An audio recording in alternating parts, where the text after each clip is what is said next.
Sir Christopher Jeet is not a household name for most.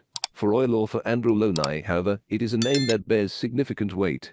That is because, for him, he is the man who may well have saved King Charles free from the public embarrassment that has hit the royal family in light of the Prince Harry and Meghan Markle scandal.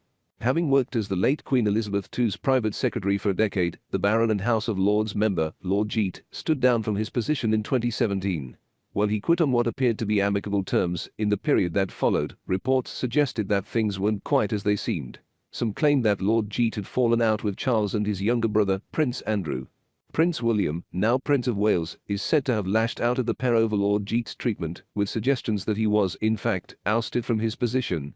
Now, Mr. Loney, who penned the 2021 book Traitor King, The Scandalous Exile of the Duke and Duchess of Windsor, believes that were he not allegedly forced from his role, Lord Jeet may well have been the ideal person to help smooth over the currently frosty relationship between Charles and Harry.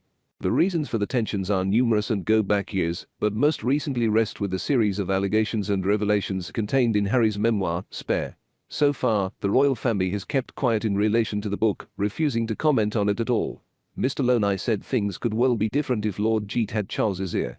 While he said the way in which the palace responded would have been the same if Lord Jeet was still around, he suggested the problem would not have lingered.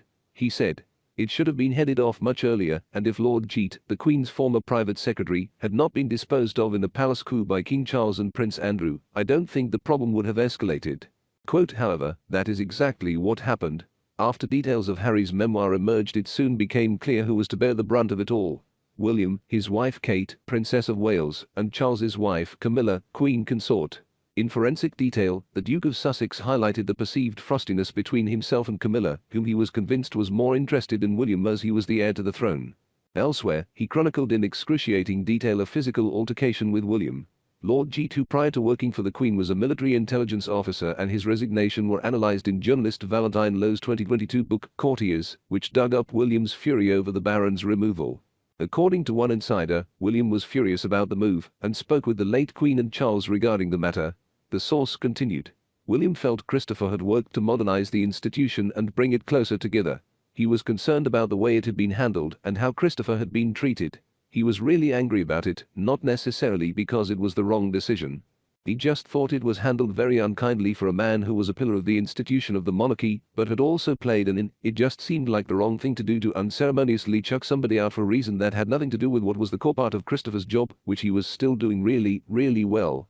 Prince William told Willie Lord Peel how he felt about it, and particularly how he felt about the way in which it had been conducted, which he thought was very unkind.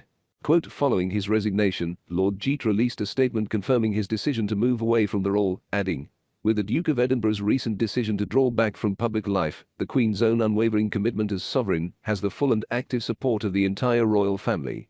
It is therefore with every confidence and with Her Majesty's agreement that I now hand over the responsibilities of the Queen's private secretary to my successor, Edward Young."